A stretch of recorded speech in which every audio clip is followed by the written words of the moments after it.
Барыңыздарга салам, урматтуу бүгүнкү баланы сүйлөтүүчү 5 кадам вебинарынын катышуучулары. Сиздер менен бүгүн мына түз эфирде жолугуштурганыма абдан кубанычтамын. Анда эмесе биз бүгүнкү вебинарыбызды баштай берели. Саат дагы 3 болуп калды анда эмесе. Вебинарды баштоодон мурун, урматтуу катталуучулар, сиздерден бир сураныч, байланышты бир текшерип алалы. Азыр менин үнүм, видео бардыгы жакшыбы, баары жакшы көрүнүп атабы сиздерге? Чатка жазып кетиңиздер. Эгер баары жакшы боло турган болсо, биз вебинарыбызды баштай берсек болот. Барыңыздар белгилүү болгондой, азыркы учурда Кыргызстанда сүйлөбөгөн балдардын саны күндөн күнгө өсүп баратат. Аны баарыңыздар көрүп атасыздар. Бул вебинарга да сиздер жөн эле келген жоксуздар. Балдарыңыздарда кандайдыр бир көйгөй болгон үчүн атайын убактыңыздарды бөлүп, атайын убактыңыздарды сарптап, ушул 5 кадамды билейинчи деп ушул вебинарга катышып турган чагыңыздар. Эми вебинарга кирүүдөн мурун сиздердин да убакытты албаш үчүн кыскача диагностика кылып алалы. Мен бул жакка, урматтуу катталуучулар, азыркы учурда ушу сүйлөөсү кечиккен балаларда эң көп кездешкен 16 белгини жазып кеттим. Эгерде ушул белгилерди мына карасаңыздар слайдта, эгерде ушул белгилердин кайсы бири сиздин балаңызда бар боло турган болсо, анда сизге айтар сунушум вебинарды аягына чейин көрүңүз. Вебинардан чыкпаңыз, анткени дегенде бул вебинарда мен сизге өтө өзгөчө маалыматтарды айтам, урматтуу катталуучулар. Эгер балаңыз 2 жаш, бирок 2 сөздү кошуп сүйлөй албаса, мынакей бүт, мен баарын окуштун кереги жок, болгону караңыздар ушул слайдты. Эгер ушул 16 белгинин ичинен балаңызда бир өзү гана бар боло турган болсо, анда вебинарды аягына чейин көрүңүз. Анан чатка жазып кетиңиздер. Ушул белгилердин ичинен балаңызда кайсынысы бар? Мына ушул белгилердин ичинен 5-чи белги бар дейт. Жакшы сүйлөп келатып эле сүйлөбөй калган дейт. Дагы кимде кайсы белги бар? Жазып кетсеңиздер чатка. Ушул белгилер боло турган болсо, урматтуу катталуучулар, сөзсүз түрдө вебинарды аягына чейин көрүңүздөр. Ана сиздердин семестерди күтүп атам. Майрам деген катталуучубузда баласы сүйлөп келе жатып эле сүйлөбөй калыптыр. Өзүңүздөр байкадыңыздарбы? Көпчүлүгүндө 5-чи белги болуп атат. Бала жакшы сүйлөп келатып атат, апа деп келатып эле. Бул эң кооптуу белгилерден болуп эсептелет. 4-чү белги дагы истерикасы чыгат дейт. 1-чи белги дейт. Бала 2 жаш, бирок 2 сөздү кошуп сүйлөй албайт. Окулбай жатат дейт. Меники 2 жаш тили чыга элек дейт. 1-чи белги, 5-чи, 4-чү, 16-чы белги, 4 жаш кезинде 1000 сөз билбейт. Өзүңүздөр көрүп тургандай, ар кимде ар кандай көйгөйлөр болуп атат. Значит, ушу көйгөйлөр бар, вебинарды аягына чейин көрүңүздөр. Кеттик анда. Вебинарга киришүүдөн мурун кыскача таанышып алалы, урматтуу катталуучулар. Менин атым Бекчан Турабеков. Өзүм жалпы практикалык дарыгермин. Кыргыз мамлекеттик медициналык академиясын аяктап, 2021-жылы. Андан кийин чет өлкөлөрдөн билимимди жакшыртып, азыркы учурда ушул сүйлөө өнүгүү, деги эле балдардын ден соолугуна тийишелүү көйгөйлөрдү чечүү менен алектенем. Терең изилдөө менен, терең көзөмөл менен. Эгерде буга чейин биринчи жолу катышып аткан болсоңуз, мынакей бул жака бир нече фактыларды коюп койдум. Социалдык байланыш аркылуу, социалдык тармактар аркылуу ата-энелердин медициналык сабаттуулугун жакшыртып келем. Кыскасын айтканда, элибиздин жана келечек муундун мүчөлөрү болгон жаш балдардын ден соолугун жакшыртуу менен алектенип келем, урматтуу катталуучулар. Ал эми сиздер кайсы жактан болосуздар, ким кайсы жактан катталып атат, сиздер дагы өзүңүздөрдү кыскача тааныштырып кетиңиздер. Кайсы региондон, себеби дегенде бүгүнкү вебинарыбызда Кыргызстандын улуң бурчунан катышып жатасыздар, урматтуу катталуучулар. Өзүңүздөр тууралуу да жазып кетиңиздер. Эми эң негизги жерине келдик. Бул вебинарда бүгүн сиздер нелерди ала аласыздар? Биринчи негизги нерсе, ушул балаңыздардын сүйлөөсүнө, өнүгүүсүнө кандай себептер, эмне витаминдер же кандай факторлор таасир эткенин так билип аласыз. Экинчи, балаңыз менен күн сайын алектенип жатсаңыз деле, ар жактарга алып барып атсаңыз деле, эмнеге результат болбой жатканын билесиз. Үчүнчү, жаңы чыккан, мына эң негизги вебинарда өзгөчөлүк, азыркы учурда реалдуу түрдө анализдер аркылуу, изилдөөлөр аркылуу далилденген өтө сонун витамин чыкты. Мына ушул вебинардын аягында ушул витамин жөнүндө да сиздерге айтам. Сөзсүз түрдө аны билип алыңыздар. Баланын жеген тамагы сүйлөөгө канчалык деңгээлде таасир этет, балаңыздын мээзи тууралуу, нерв системасы тууралуу, өнүгүүсү тууралуу, деги койчу өзүмдүн практикамдагы пациенттердин окуяларын сиздерге мына ушул вебинарда сонун жөнөкөй карапайым тилде айтып берем. Ошондуктан вебинарды сөзсүз түрдө аягына чейин көрүңүздөр. Эң башкысы сүйлөө көйгөйүнүн чечүүчү 5 кадамды сиздерге айтам, урматтуу катталуучулар. Бул 5 кадамды аткаруу менен сиздер сөзсүз түрдө балдарыңыздардын сүйлөө көйгөйлөрүн чечип баштайсыздар. Анан азыркы учурда балдардын сүйлөөсүн жакшыртуу үчүн кандай ишмердүүлүк жүргүзүп атам, кандай ыкмаларды жасап атам, өзүмдүн практикамда жасап аткан ыкмаларды дагы сиздерге бөлүшмөкчүмүн. Анда эмесе барыңыздарга ийгилик, вебинардын аягына чейин болосуздар деген ишеничтемин. Вебинар примерно 1 саат, 1,5 саат болот. Ошондуктан аягына чейин көрүңүздөр. Бара калып жөн эле кулак менен угуп койбой, жүрөк менен укканга аракет жасаңыздар. Анткени бул вебинарда айтылган ар бир маалымат сиздин балаңыздын келечеги үчүн, анын өнүгүүсү үчүн өтө чоң мааниге ээ, урматтуу катталуучум. Анда эмесе кеттик. Эң биринчи кадам, урматтуу катталуучулар, мен бардык пациенттериме, сиздерге да айтат элем, бул тамак аш, нутриенттер. Балаңыздын идеалдуу сүйлөөсүн каалайсызбы? Анда биринчи сиздин көңүл бура турган нерсе бул тамак аш болуп эсептелет. Эмнеге? Неге дегенде, тамак аш бул бала күн сайын жей турган нерсе, күн сайын ошо тамак аркылуу бардык керектүү заттарды балаңыз алып турат. Айтсаңыз, урматтуу катталуучум, сиздин балаңыз кайсы тамактарды жакшы көрөт, негизи эле кайсы тамактарды жебей коет, негизи эле ушул тамак ашка тиешелүү көйгөйлөр барбы сиздерде? Комментарийге жазып кетсеңиздер, сиздердин пикирлер өтө маанилүү. Негизи эле ушул балаңыздын өнүгүүсү артта калып атса, сүйлөөсү артта калып атса, кандайдыр бир тамакка тиешелүү көйгөйлөрү барбы балаңызда? Камыр тамак жейт, добош фруктту жебейт, эт жебейт. Көрдүңүздөрбү? Менин да практикамда любой сүйлөгөн баланы карай турган болсок, тамак ашка тиешелүү көйгөйлөр болот да. Тамак аш бул сүйлөөнүн негизги фундаменти, урматтуу катталуучулар. Неге? Анткени дегенде мээ бүт нерв системасы тамак аш себептүү иштейт. Бул мээ тамак ашты как отун катары колдонот да. Мисалы машина бар го, бензинди кадимкидей бензин жок жүрбөгөн сыяктуу, балаңыздын мээси дагы тамак аш жок иштебейт, өнүкпөйт, өспөйт, артта калат. Түшүнүп атасыздар, Анткени дегенде тамак аш бул мээнин иштөөсүнүн, сүйлөөнүн негизи болуп эсептелет. Сапаттуу тамак мээнин туура өнүгүүсүн камсыздайт. Мээ жакшы өнүксө, балаңыздагы сүйлөө өнүгүүсү жакшырат, балаңыз сонун абалдуу, ишенимдүү, активдүү балага айланат. Баланын сүйлөөсүнө тамак аш 70% учурда таасир этет. Бул факт көптөгөн изилдөөлөр аркылуу далилденген. Мынакей бул жерде мен сиздерге дагы бир изилдөөнү көрсөтүп кетейин. Бул жерде окумуштуулар изилдеп айтып атат. Тамак аш жаатында көйгөйү бар балдарда дейт, мектеп жаш 7 жашка чейинки балдарда дейт, 38% учурда тилдери артта калган дейт. Мээси өнүкпөй, тили артта калып, өнүгүү да артта калган дейт. Көрдүңүздөрбү? Анан тамак ашка тиешелүү балдарда стантинг деген өтө кооптуу ушундай оору пайда болот. Бул ар бир 5 жашка чейинки баланын ар бир 3-өөнүн бир өзүндө ушундай стантинг деген оору бар. Бул деген баягы тамак аштын жетишсиздигинен балаңыздын салмагы азайып, росту кичинекей болуп, бой өспөй, салмагы өспөй, өз нормада болбой, тескерисинче артта калган абал. Мындай абалда балаңыз эгер 5 жашка чейин чоңоюп турган болсо, билип коюңуз, муну кийин дагы эмне витамин бербеңиз, эмне кылбаңыз, оңдош өтө кыйын болуп калат. Бул баланын мээзине түздөн түз таасир эте турган нерсе.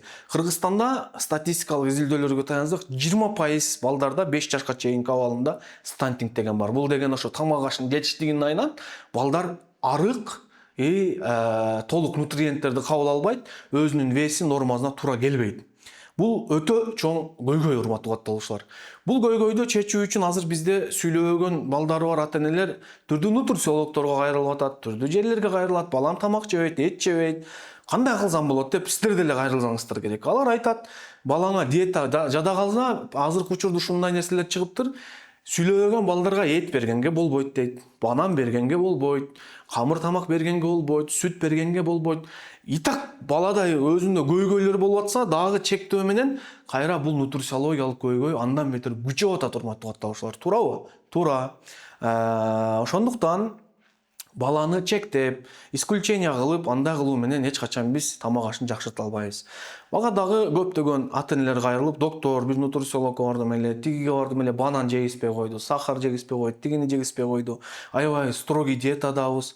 Жөн эле менде даже практикамда болгон, жөн эле бир баягы зелендерден смузи жасап эле баласына бере берет экен. Ал азыр арыктап, тамактануу адаты бузулуп, кыйналып атат, а бирок тилекке каршы строгий диетада отурат. Ошондуктан бул чечим эмес, диета бул чечим эмес, урматтуу катталуучулар. Баланы сүйлөтүүдө сиздерде суроо, анда эмне? Кантип тамак беребиз деп. Эң негизги эреже, урматтуу катталуучулар, биринчи, бул балансталган тамактануу. Балансталган тамактануу деген эмне? Балаңыздын жеген нерсесинде белок болуш керек, углевод болуш керек, май болуш керек, клетчатка болуш керек и суу болуш керек. Ошондой эле индивидуалдуу түрдө түзүлүш керек ар бир балага меню. Ар бир баланын тамактануу адаты ар кандай. Ар бир үй бүлөнүн шарты ар кандай. Ошондуктан ар бир балага ылайык түзүлүш керек. Мисалы, мен изилдөөмө да кайрылат да, көптөгөн ата-энелер доктор балам сүйлөп атат деп кайрылганда мен биринчи эле очерет баланын тамак ашын изилдеп баштайм. Кантип жасап бересиң, нелерди жасап бересиң, нелерди жейт, нелерди жебейт. Ушинтип мага күндө фотолорун жөнөтөт. Көрдүңүздөрбү слайдта?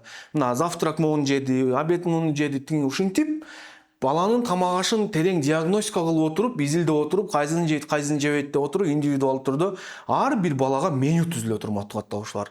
Балам эмнени жеди, канча жеди, эмнени жебей койду, ичи карын реакциясы кандай болду, ичи катып калдыбы, же ичи өтүп кеттиби, же болбосо эмнесин оңдош керек. Ушинтип тамактанып баштаганда бала өзүн кантип, даже мен практикамда ушул балансталган жакшы тамак берүү менен гана кээ бирки балдар башка эчтеке жок, дары витамин жок эле, жакшы тамактануу менен дагы кадимкидей поведениялары жакшырып, сүйлөөсү жакшырып, өнүгүүсү жакшырып кеткен учурларда өтө көп кездешет. Ошондуктан тамакты мен дайыма биринчи орунга коюп, мынакей балдарга түзүүдө ар дайым 5 мал тамактануу эрежесин кармайм. Неге дегенде бул өтө маанилүү нерсе. Анткени балдардын сүйлөөсү артта калган балдарда, урматтуу катталуучулар, булар организм тез-тезден тамактанып турганга ыктуу болот. Ошондуктан мен дайыма 5 мал тамактануу менюсун түзүп, ар бир балага килокалориясын эсептеп, канча белок жеш керек, канча углевод жеш керек. Бул жакта карасаңыздар, ар бир күнгө өзүнчө түзүлөт да. Бирок бизде бар, Кыргызстанда бар, ар бир үй бүлөнүн шартына ылайык кылып, мына ушундай форматта булар эмне кылышат? Ар бир балага ушу диагностиканын негизинде тамактарын изилдетип, көйгөйүн чечишет.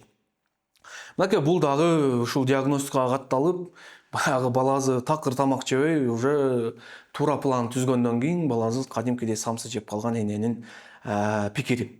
Ошон үчүн эсиңиздерде болсун, урматтуу катталуучулар, бүгүнкү тамак бул эртеңки сүйлөө жана келечек. Бул өтө чоң мааниге ээ нерсе. Ошондуктан тамак ашка эмне кылат экенбиз? Тамак оңолмоюн, бул биринчи кадамды жыйынтыктап айтсак. Тамак оңолмоюн, негиз толук турбайт. Себеби балансталган рацион болмоюнча балаңыздын сүйлөөсү өнүкпөйт. Бүт нутриенттерди кабыл алмайынча балаңызда витамин жетишсиздиги боло берет, салмак жетишсиздиги боло берет. Ошондуктан эң биринчи кадам баланын не кылышыбыз керек экен? Тамактануусун, сүйлөөсүн жакшыртуучу тамактануу менен камсыз кылышыбыз керек экен. Эми сиздерге суроо, урматтуу катталуучулар, сиздердин балаңыздардын тамагын ошого чейин ушинтип күн сайын изилдеп, кайсысын жейт, кайсысын жебейт деп мындай индивидуалдуу түрдө меню түздүрүп, балаңыздын тамактануусун жакшыртканбызбы буга чейин пикириңиздерди жазып кетсеңиздер.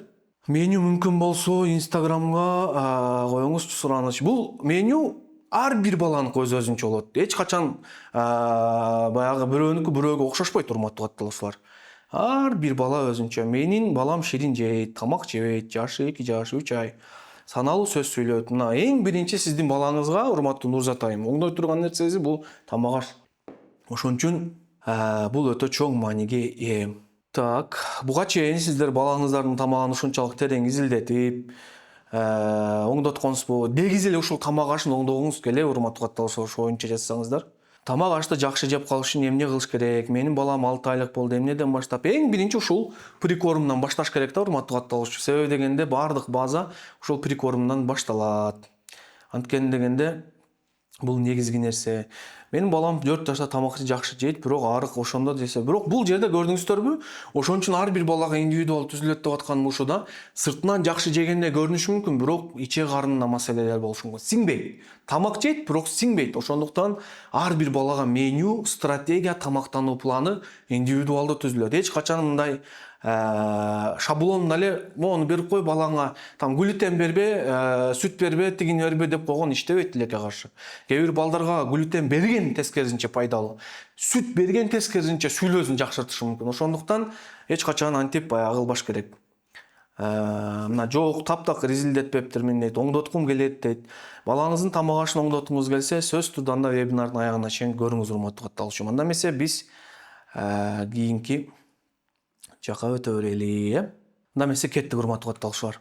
Кийинки экинчи кадам бул холекальциферол деген зат болот. Мына витамин D деп коет, барыңыздарга белгилүү болгондой. 42% учурда ушу витамин D эгер балаңызда жетишсиз болсо, 42% учурда сүйлөбөй калуу коркунучу бар. Анткени витамин D бул балага жетишсиз болсо нейрондор өспөй калат. Нейрондор деген баягы даракты көрүп атасыздарбы? Ушул нерв талчалары болот да. Нервтердин бири-бирин мындай байланыштырып турган атайын ушундай нейрондор болот. Ошол нейрондор могу сүрөттөгү солуган дарактай болуп солуп калат, эгерде витамин жетишпей турган болсо. Анан витамин D деңгээли нейрондордун өсүшүн 23%га жакшыртып, балаңыздын мээзинин иштешин, когнитивдик функциялардын, мээзин өнүгүүсүн жакшыртары далилденген. Көчөткө сулганына керек болсо, сиздин балаңыздын нерв системасына витамин D дагы дал ошондой керек урматтуу катталуучум. Менин практикамда мына доктор балам сүйлөбөйт, эмне кылсам болот деп кайрылган адамдардын анализтерин карасаңыздар, бүт балдарда витамин D'нын жетишсиздиги аныкталган. Көрдүңүздөрбү? Витамин D жетишсиз. Мынакей бүт анализтерин карасаңыздар, биякта көрүнүп турат. Ошонун айынан балдары сүйлөбөй жатат.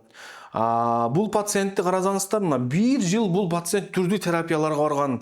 Логопед десе логопед, дефектолог десе дефектолог, невроп бардыгына барган, бирок бала өнүкпөй койгон, результат жок. Болсо дагы акырын жай болгон, анткени витамин D'сы жетишсиз болгон.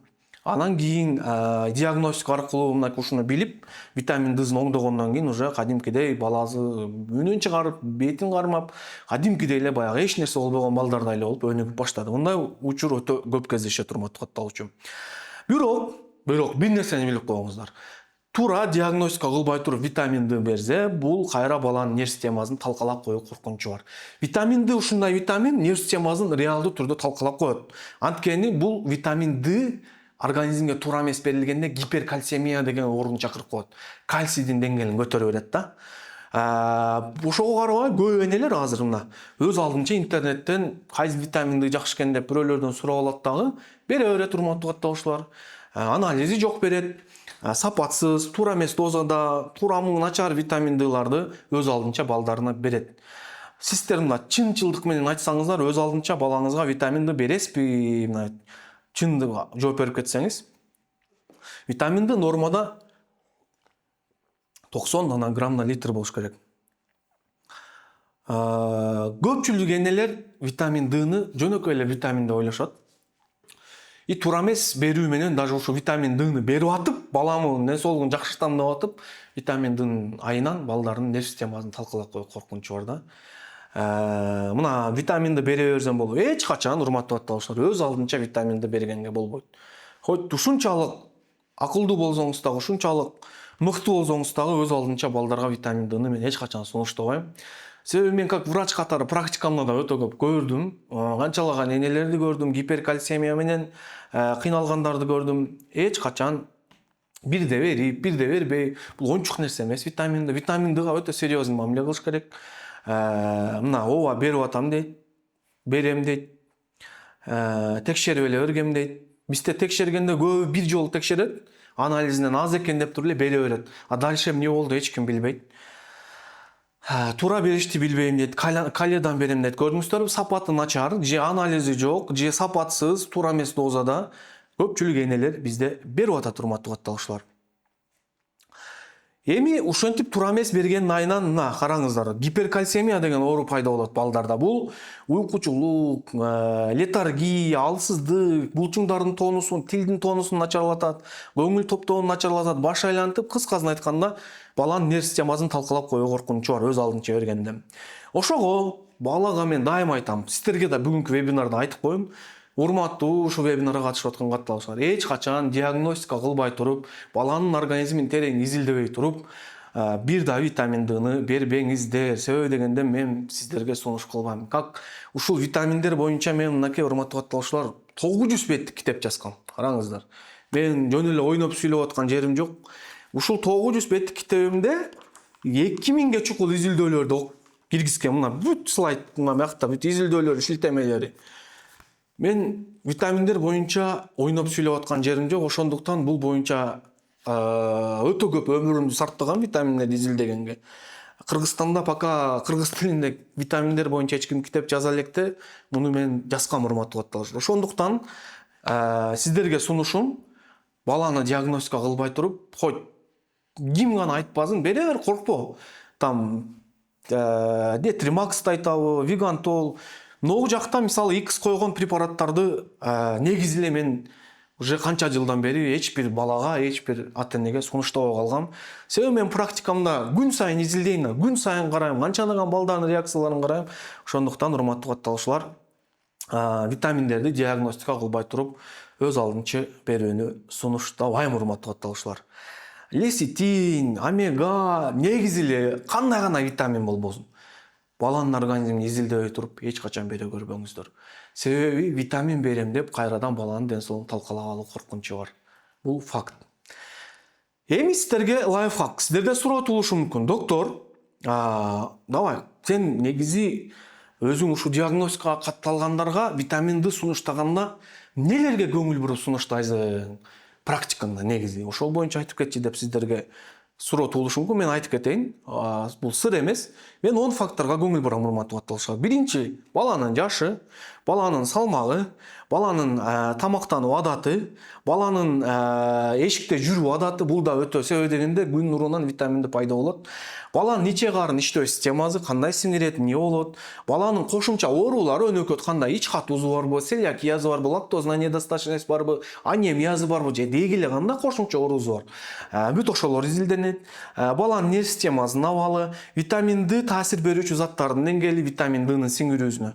Ошондой эле балага бере турган витамин Д'нын сапаты кандай сапатта. Мен всегда NSV сертификациясы бар гана витамин Д'ларды сунуштайм.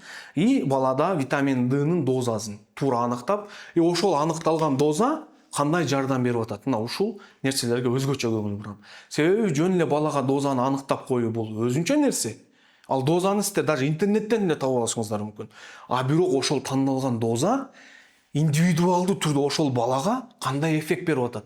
Мына ушул маселе. Мына мен ушул нерсеге көңүл бурам, урматтуу катталушулар. Ошондуктан диагностикада мына ушул бардык факторлорго көңүл буруп, анан ошонун негизинде витамин Д'ны эмне ар бир диагностикага катталган пациентиме сунуштайм. Бул факторлорго көңүл бурбай туруп витаминди берүү баланы кадимкидей эле уулаганга барабар, урматтуу катталушулар.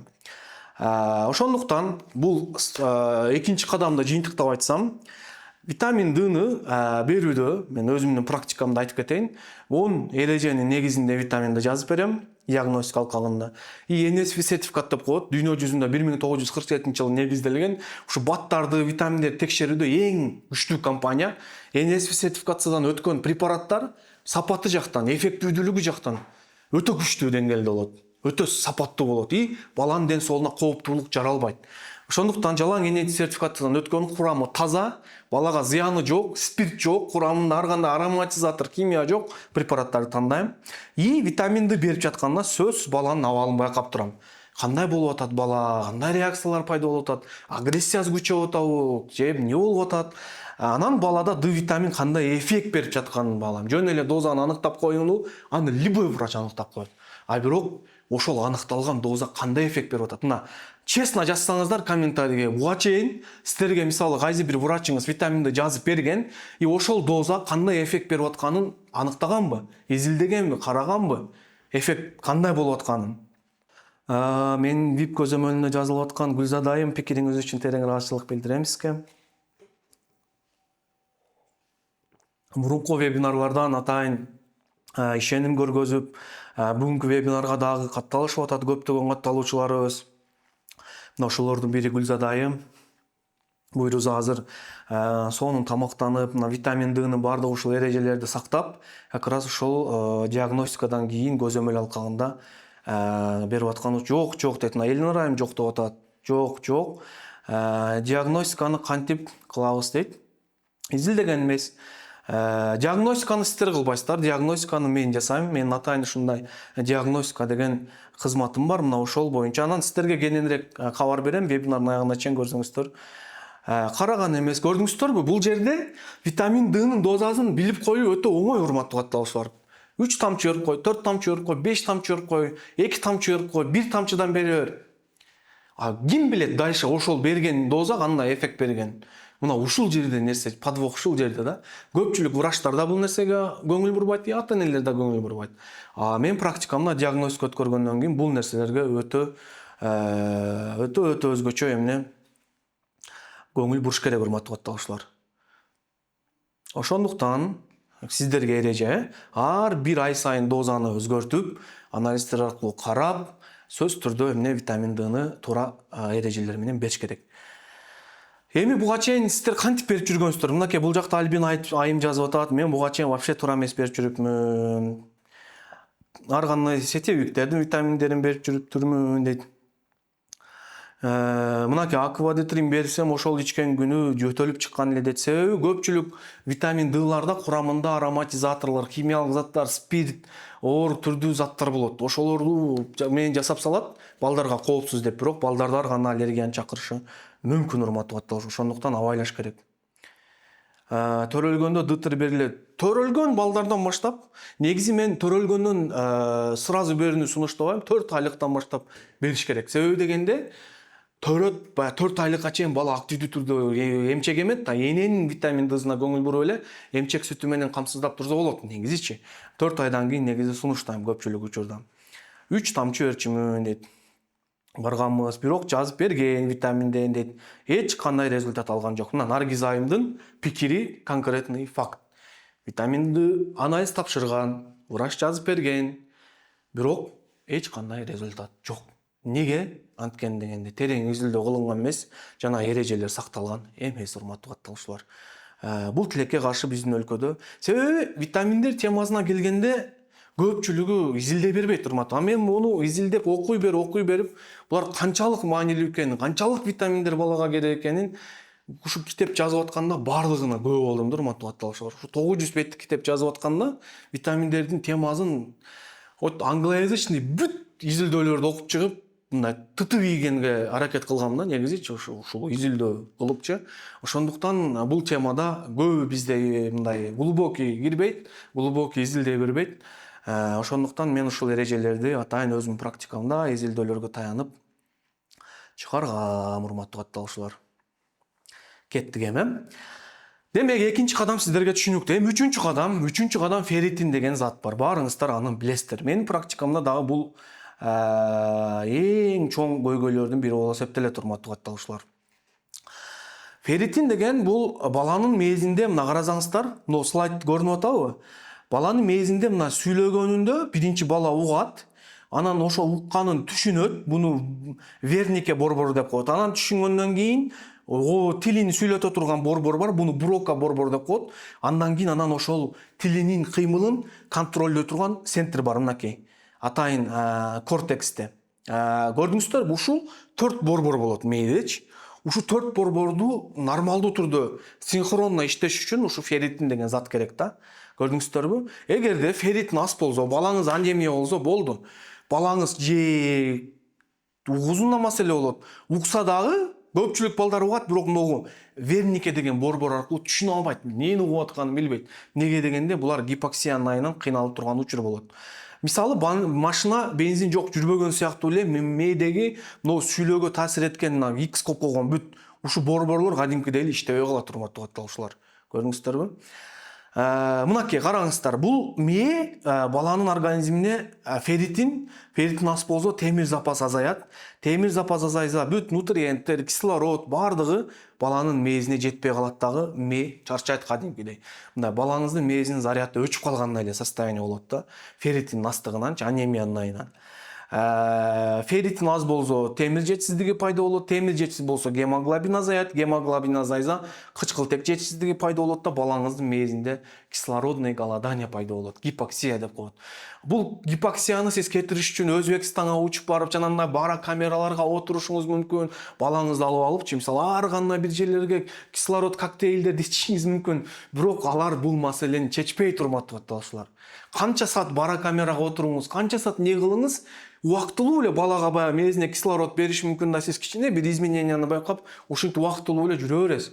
А бирок негизги көйгөй бул анемия, ферритиндин аздыгын чечмейинче бир дагы бара камера, бир дагы кислородный коктейль сизге эч кандай жардам бербей турмат деп аталуучу. Ошондуктан баланын ферритине өтө чоң көңүл буруш керек. Эгер балаңыздын организмине ферритин жетишсиз болсо, мына сүрөттөгү баланы көрдүңүздөрбү? Башына пакет кийип алганда дем жетпей кыйналат го.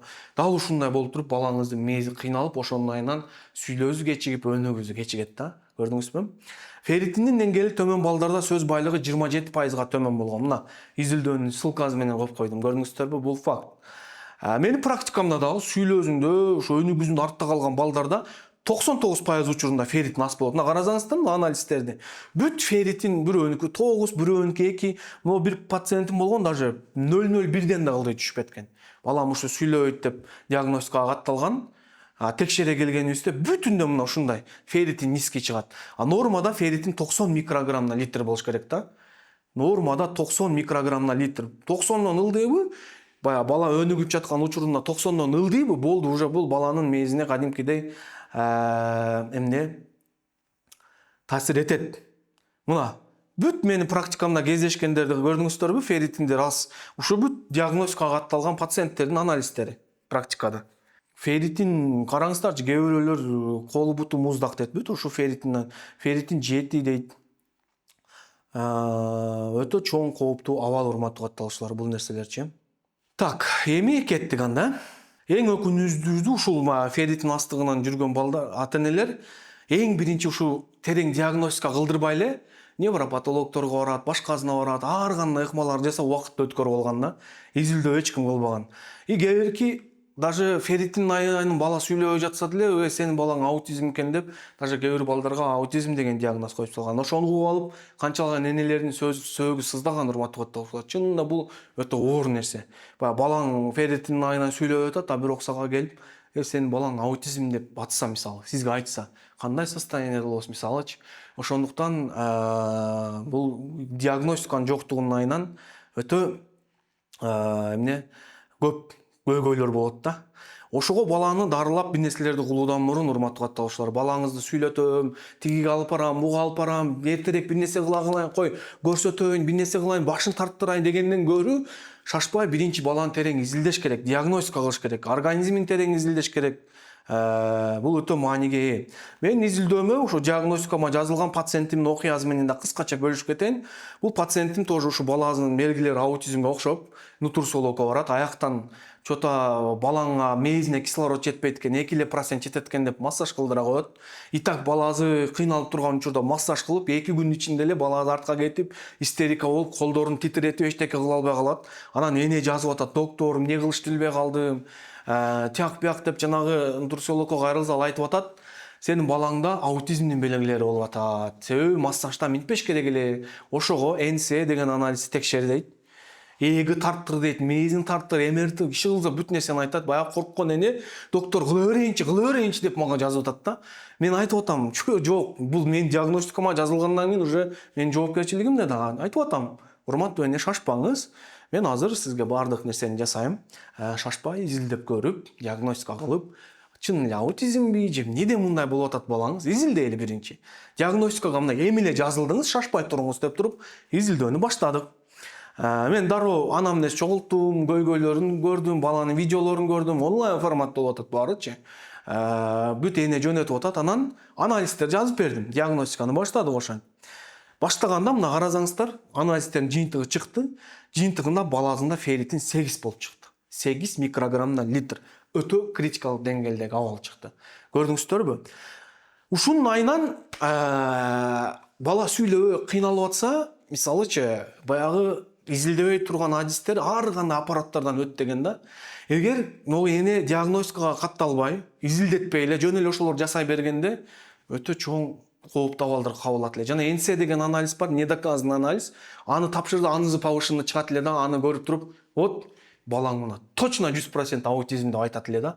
Тиги энем эмне болот, үмүтү үзүлөт, канча деген стресске кабылат, жабыркайт, кыйналат. Ошон үчүн менин диагностикам себептүү бул энем эмне кылды? Баласындагы таптакыр аутизм жок экенин аныктады. Баласын сүйлөп жаткан так себебин аныктады. Анализдерди терең текшертирди. Өтө коркуп эмне кыларын билбей турганда менден колдоп алып турду диагностика катталганда. НСЭ, МРТ, ЭЭГ деген сыяктуу бир пайдасы жок, жөн эле керексиз диагностикалык нерселерден сактанды. Аларды жасашта оңчук эмес. Алар жасаш үчүн наркоз алыш керек балага. Уктатыш керек. Анын болезни өтө көп, урматтуу катталуучулар. Көрдүңүздөрбү? Баласынын айыгуу планын алды диагностика катталып. Кооптуу массаждардан, ыкмалардан баласын сактап калды. Эң башкысы убактысын, акчасын, нервин сактай алды да. Көрдүңүздөрбү? Ушул мына диагностикама катталган себептүү терең изилдеп, ошонун негизинде могу эне ушундай абалда катталды. Эми элестетиңиз. Эгер бул эне менин диагностикамда болбогондо кандай акыбалга кабылмак? Элестетиңиздер, урматтуу катталуучулар. Анан диагностикадан кийин план түзүлгөн үчүн 1 ай ичинде эле туура план түздүк да. Так изилдеп баарын түзүп, бул эне да сразу доктор сменин дальше иштешем деп дароо вип көзөмөлгө өтүп, карасаңыздар ферритин 8тен уже 13кө көтөрүлдү. 13кө көтөрүлгөндө уже мына эне жазып атат монтип мына. Доктор дейт, уже балам сонун болуп калды дейт. Кадимкидей баягы ферритин динамикасын жакшырткандан кийин, тамак ашын аркы беркилерин комплекстүү кылгандан кийин мынакей көчөдөгү нерселерге кызыгып баштады. Сүйлөсү агрессия, эч нерсе калбады дейт. Мынакей бардыгы сонун абалга келип баштады дейт. Көрдүңүздөрбү? Бул дагы туура диагностика, туура изилдөө, туура себептерди так аныктаганын айынан ушундай себеп болду. Сизге кантип диагноз койдурабыз? Мен азыр ушул вебинарда сиздерге айтам, урматтуу катталуучулар. Ошон үчүн вебинардын аягына чейин көрүңүздөр. Айрыкча ушул вебинарга убактысын кетирип, нервин кетирип атайын катышып аткандар үчүн өтө сонун мүмкүнчүлүктөр дагы бар менин диагностикама. Эгерде сиз дагы ушинтип балаңызды ар кандай пайдасыз ыкмалардан сактагыңыз келсе, ар кандай ушул аппараттардан, керексиз нерселерден сактагыңыз келсе, анда вебинарды аягына чейин көрүп, менин диагностикам тууралуу мен сизге шашпай, кененирээк ананкы эмне кийинки слайдтарды айтып берем. Ошондуктан аягына чейин болуңуздар. Препараттардын да бирөөсүн айтам, эң аягында 5-кадамда айтам. Диагностикага кантип катталса болот, мунун баарын айттым. Ферритин 4 чыккан балада 1,5 жаш кантип көтөрөм? Кит самый жанистары, биомедицин жазып берген. Көрдүңүздөр, бул жерде эң өкүнүчтүүсү мындай эмистер ойлойсуздар да, баягы ферритин аз чыкты, коем, барайын, дарыланайын деп барасыздар. Бирок ферритин неге аз болуп атканын эч ким изилдебейт да. Эмне себептен ферритин аз болуп атат? Ферритин азайып кеттирби, всё. Могу ичирип кой деп эле бир нерселер жазып берип коет. Дальше ичиресиздер, эффект жок. Ошон үчүн диагностикада всегда себептерин такташ керек. Неге ферритин азайды? Ошондуктан бүт мында пазлды чогулткандай эле чогултам да диагностикадачы. Ферритин азайып атат. Лактозная недостаточностьтор болуп атат, целиакия, ичип өтөт, башка бүт нерселер. Или кээ бир учурларда ферритин тамак аш жакшы жебегенден айынан болот. Кээ бир учурларда ашказанында көйгөйлөр болгон үчүн болот. Кээ бир учурда кишечниктин аутоиммун оорулар болгон үчүн болот. Кээ бир учурда просто баланын организми көп талап кылат. Кээ бирки балдардыкычы баягы тез өнүгүп, өсүү темпи күчтүү, көп талап кылгандан айынан организм компенсация кыла албай калат темир менен. Ошондо дагы азайып кетет. Ошон үчүн эң биринчи нерсе бул эмне? Туура диагностика, так диагноз. Кантип байланышсак болот дейт. Мен сиздерге байланыш номерлерин бүт айтам. Вебинарды аягына чейин көрүп туруңуздар. Вебинардан алыстабаңыздар, урматтуу катталуучулар. Кыскасын айтканда ушундай. Мынакей диагностикага катталып ушундай план алды. Бул план боюнча сиздерге дагы мен айтам. Эми 4-кадамга өтө эле, урматтуу катталуучулар. Вебинарыбыздын эң маанилүү жерине келдик. Өтө маанилүү. Ушул жеринде жакшылап көңүл буруп, угуңуздар, урматтуу катталуучулар. Так, менин үнүм баарыңыздарга угулуп атабы? Баарыңыздарга көрүнүп атабы? Ошол маанилүү жерине киришүүдөн мурун бир сыйра сүйлөшүп алайлы. Ферритин 90 болуш керек, 90. Мен диагностикага жазылам. Хорошо, Назим айым, жазыла турган болсоңуз бир аз күтө туруңуз. Мен сиздерге ушул жака маалымат берем. Ферритин 7 болуп атат дейт. Педиатр Фермулек жазып койду. Фермулек менин практикамда эч бир баланын ферритинин көтөргөн эмес. Назгүл айым. Все, чоң рахмат. Анда эмесе биз кеттик. Эми биз вебинарыбыздын эң негизги жерине келдик. Урматтуу ата энелер, эгер балаңыз сүйлөсүн, өнүксүн десеңиз, ушул 4-чү кадам баарына маанилүү. Тамак ашынан да маанилүү, ферритинден да маанилүү, витамин Д'сынан да маанилүү. Бул баланын сүйлөбөй жаткан так себебин аныктоо. Так аныктоо болуп эсептелет. Эгер баланын сүйлөбөй жаткан так себебин аныктабай турган болсоңуз, билип коюңуз, анда бул өтө чоң көйгөй. Кандайча? Караңыздар, баланын сүйлөбөй жатканынын эң көп кездешкен, мен бул жака 20 себебин жаздым да. Биринчи себеби мына баланын мисалы педагогикалык жактан кароосуз калуусу. Мындайча айтканда ата эне то ли Москвага таштап кетип калган же көп сүйлөшпөгөн же эмне кылган иши кылса, баласы менен жанында болбогонун айынан эң көп 18% учурга чейин санариптик аутизм деген абал бар. Ушунун айынан да баягы экран көп көрүп, гаджетке көз каранды болуп, санариптик аутизм деп чыккан. Ошонун айынан да ушинтип сүйлөбөй калат. Аутизмдин бузулуусу, аутизм спектринин бузулушу, АСД, жалпы акыл эс тутумунун өнүгүүсү артта калышы, төрөттөгү кычкылтек жетишсиздиги мына балаңыздын сүйлөшүнө себеп болот.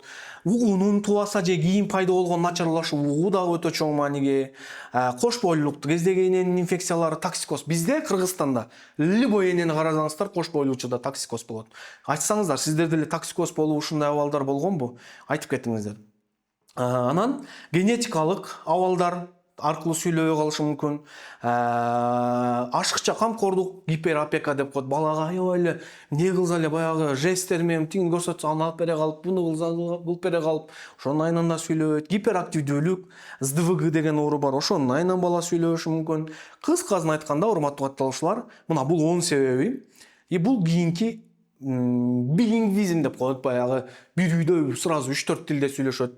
Ушундагы таасир этет. Өнөкөт кулак оорулары, төрөт маалындагы механизм травмалар, мөөнөтүнүн эрте төрөлүү, церебралдык ДЦП, стресс, катуу коркуу, генетикалык синдромдор, алалия, тилдин астындагы уздечка жана башка ушундай көптөгөн факторлор бар. Булардан тышкары менин практикамда дагы эң көп кездешкен себептер витаминдердин жетишсиздиги жана анемия. Ушуну мен өзүнчө жазгым келди сиздерге, урматтуу катталуучулар. Айрыкча ушу Кыргызстанда сүйлөбөй жаткан балдардын сүйлөп кетүүсүнө тоскоолдук кылып аткан себеп ушул болуп атат да. Мына биякта дагы көбүңүздөр жазып атат. Мынакей доктор ферритин аласыз, баламда сүйлөбөйт. Анемия, витаминдердин жетишсиздиги. Себеби мен буну көп практикамда көрдүм. Бул нерсе эмне? Факт. Эми сиздерге суроо. Сиздин балаңыздын сүйлөбөй жатканын так себебин ушуга чейин сизге бирөө жарым айтканбы? Так себебин билесизби? Эмнеге сиздин балаңыздын сүйлөөсү артта калып атат? Эмнеге жакшы сүйлөп келатып эле сүйлөбөй калды? Эмнеге эки сөздү кошуп сүйлөй албай атат? Эмнеге өзү менен теңдүү балдардай сүйлөбөй атат? Эмнеге? Билесизби так себебин? Комментарийге жазып кетиңиз. Сиздердин ар бир комментарийлерди эмне, урматтуу катталуучулар, окуйм мен. Ар бириңиздердин комментарийлерди окуйм. Билесизби сиз ушуга чейин эмнеге сиздин балаңыз эмне себептен сүйлөөсү артта калып, аутизм болуп, же эмне болуп атканын билесизби? Жазып кетиңиздер. Сиздердин ар бириңиздердин мен сообщенияларды окуйм, урматтуу катталуучулар. Ар бириңиздердикин окуйм. Балам 2 жашта, кантип кандай анализ тапшырышым керек дейт. Дилара айым, вебинардын аягына чейин көрүңүз. Диагностика боюнча сизге мен толук айтам, эмне кылыш. Экран время көп болушу бизде чын дейт. Телефон бергениңиз дейт. Бул дейт да, бирок ошол тактагансыздар, ошо телефондун айынан сүйлөбөй калганына жок. Гемоглобин көтөрүлбөй атат, анемия жана мен айткандай эле жок, так билбейм. Менин балам 2 жашта, 1 жашында 7 сөз билчү. Мына эң опасный белги ушуда, урматтуу катталуучулар. Жакшынакай 7-8 сөз билип келатып эле 2 жашка чыккандан артка кетип калат. Бул аутизм деген кооптуу оорунун белгилери, урматтуу катталуучулар. Эненин давлениясы болгон учурда, себебин билбейм, бирок витамин жетишсиздиги. Ошонтун эң биринчи көрүңүздөр, көпчүлүгүңүздөр себептерин билбейсиздер. Жылтыкадан улам сүйлөөсүгө чыгып калды. Телевизор көп көрөбүз дейт. Балам гемоглобин, гемангиома, кулак оорулар. Кыскасын айтканда ар бир балада ар кандай да. Неге? Себеби деген ар бир баланын организми индивидуалдуу. Кыргызстанда бирок 99% учурда энелер баласы 4-5 жашка чыкканга чейин сүйлөп кетет деп себебин билбей жүрө берет. Азыр өзүңүздөр эле күбө болосуздар. Ушул жерде вебинарда отургандардын эле көпчүлүгү себебин билбейт. Себеби эч ким диагностика кылган эмес, эч ким терең изилдеген эмес. Менин эле диагностикама кайрылган энесин айтып кетейин, бир баланын окуясы. Бул эне ушинтип баягы балам сүйлөп атат деп ар жактарга барганда бирөө айтыптыр, баланын жарым мээзи жок. Бирөө айтыптыр, балаңды спецшколага бер, болду бул инвалид. И анан диагностика кыла келсек, баласында витамин жетишсиздиги, анемия экени аныкталды. Элестетиңиз, питаниясында проблема бар экени аныкталды. Туура эмес диагнозун айынан канчалаган балдар керексиз уколдорду алып атат. Эң жаманы ушул да, баягы баласы сүйлөбөй жаткан эне аргасынан эмне гана кылганга даяр болуп калат. Хоть мага эмнени гана айткыла кылам деп калат. Ошол нерсенин айынан көпчүлүгү баягы недоказанный уколдор жазат, ноотропторду, картексин, мартексин, актовегин, глиотилин, ситикалин, бүт ушулар жазат дагы, ошондойлорду жаш балдарга саят. Элестетиңиздер, баланын организми канча талкаланат анын айынан.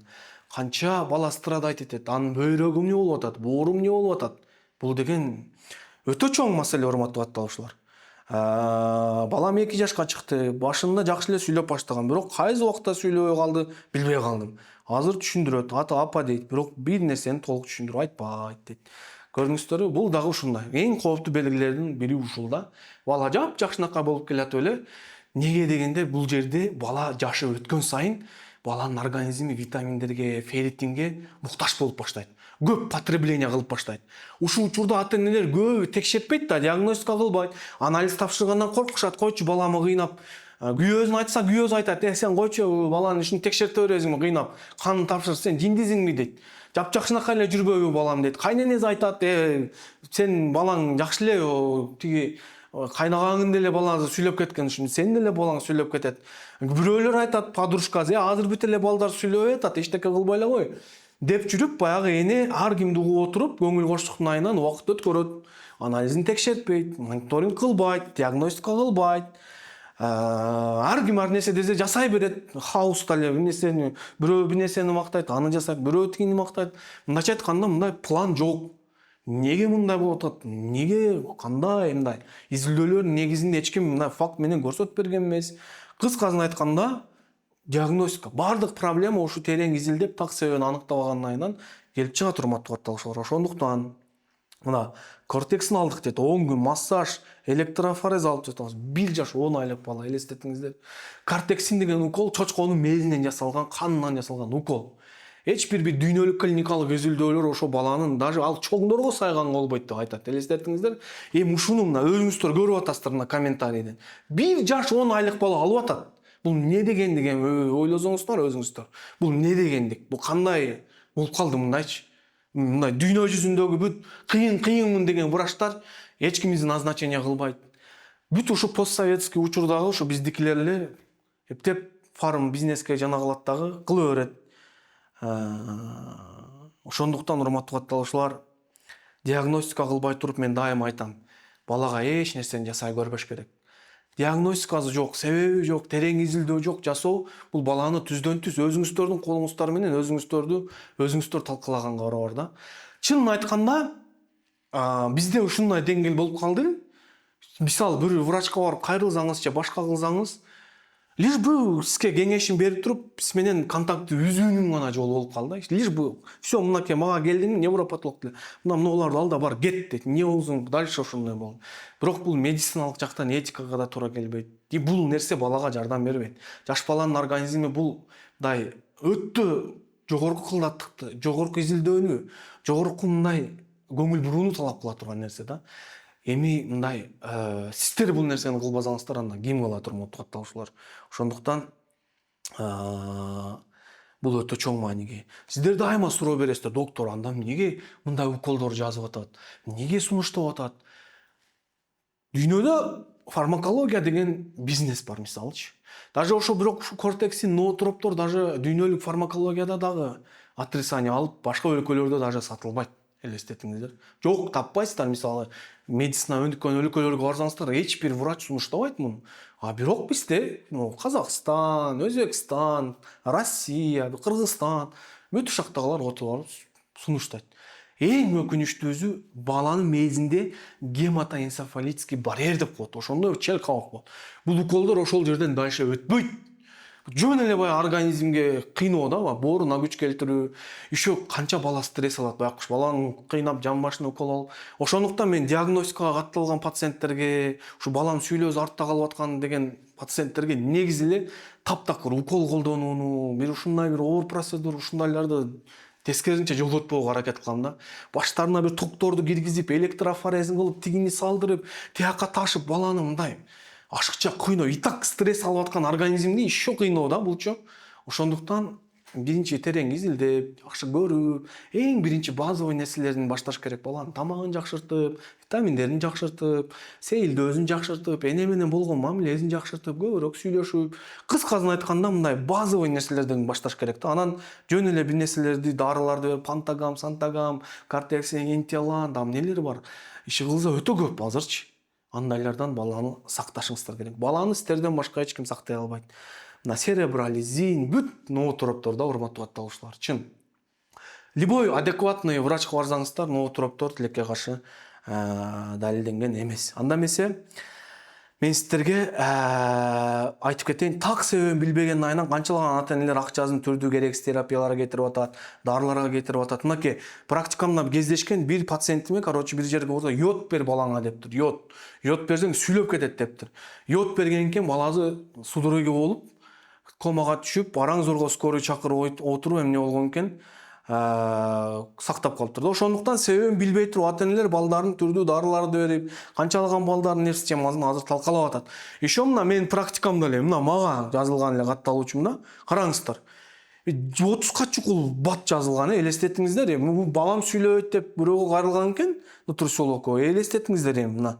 Ушунча бат жазып салган. Ал эне ишенип, ушунчаны алган. Эми мындай ушунча нерсени ичкен баланын организми эмне болот? Мына ойлонсоңуздар, көрдүңүздөрбү? Мына ошондуктан туура эмес диагностиканын айынан, терең изилдөөнүн жоктугунун айынан балдар ошентип ар кандай ыкмалар менен кыйналышып жаткан учуру, урматтуу катталуучулар.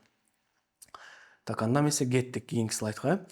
Эми баланын организмин кыйнабай так себептин аныктаткыңыз келеби, урматтуу катталуучулар? Комментарийге жазып кетиңизчи.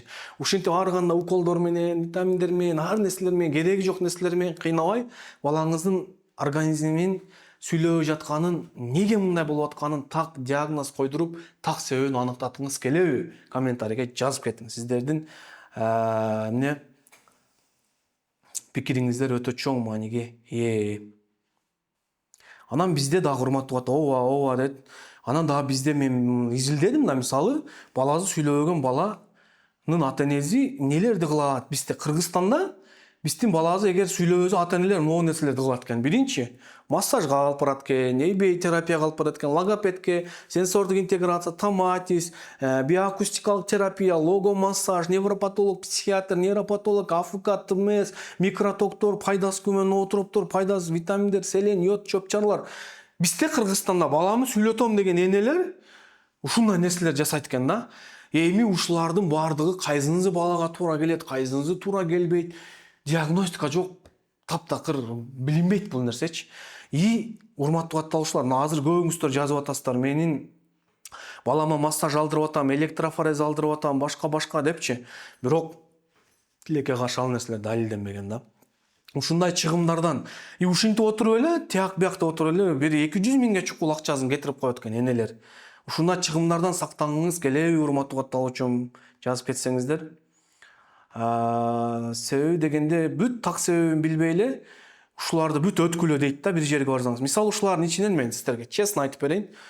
Эң эле керектүүлөрү могу эйбей терапия керек болушу мүмкүн, бирок эйбей терапия дагы балаңызда анемия болуп атса, витаминдер жетишсиз болуп атса, эйбей терапиядан да эффект жок, болбойт. Балаңыз так шалдырап, монтип жүрсө, организмин көтөрө албай өзүчү. Сиз аны кыйнап кайра терапияларга ташып атсаңыз. Ошон үчүн мен практикамда биринчи диагностикага жазылгандарды изилдеп, ушулардын кайсынысы болот, кайсынысы болбойт так аныкталат да, урматтуу катталуучулар. Сенсордук интеграция, мисалы, логопед, ушу үчөө калгандары бүт керексиз. Ошондуктан эгерде балаңыздын неге сүйлөбөй атканын так себебин аныктаткыңыз келсе, так балаңыздын организмин мондай чыгымдардан сактагыңыз келсе, мына биякта деле салкын айым жазып атат. Мына пайдасы болгон жок дейт, ташыдык дейт, башка кылдык дейт, пайдасы болгон жок дейт. Көпчүлүгүңүздөр мынакей эмне кыларымды билбей келем деп атасыздар. Эч кыжалат болбоңуздар, урматтуу катталуучулар.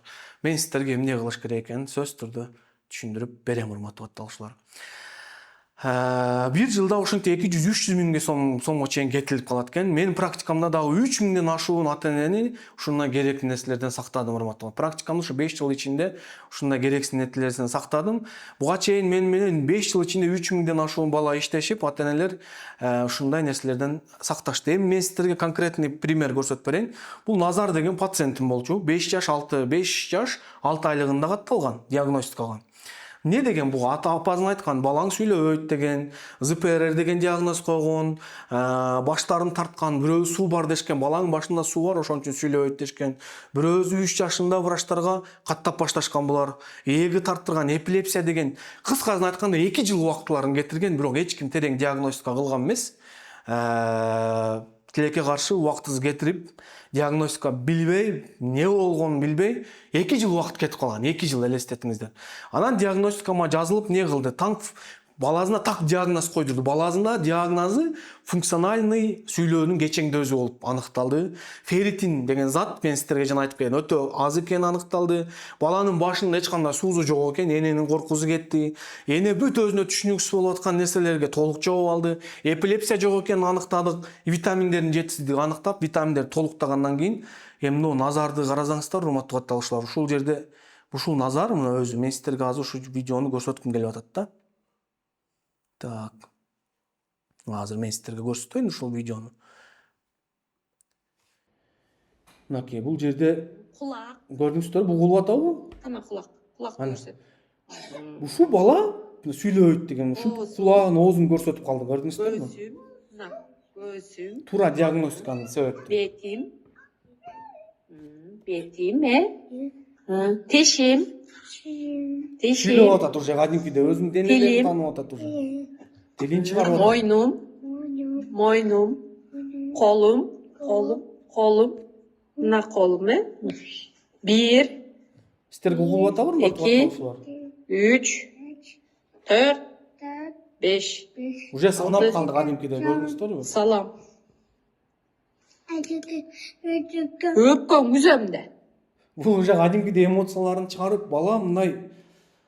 Бул баланын азыр апасынын да сөзүн уксаңыздар, сиздер апасы айтып берет, мына эмнеде айтып атат апасы, мына карасаңыздар. Бул айтып атат мына. Саламатсыздарбы? Лесбекжан Турарбековго көрүнгөнүбүздөн бери менин балам 6 жашта. Кудай буйрса ушу баламда кадимкидей жылыш бар. Мурун Назар десең окуш эмес. Кадимкидей угат дейт азыр. Суу алып кел. Эмне жумшасам кылат да. Мына даже бул жумшагандар да кылган эмес. Көрдүңүздөрбү? Алып келип кичинеден үйрөнүп атабыз. Бул ошо доктурдун дарыларын ичтик, витаминдерин ичтик. Жалаң энеси сертификаты бар витамин. Диета кармадык. Кадимкидей 5-6 айда сонун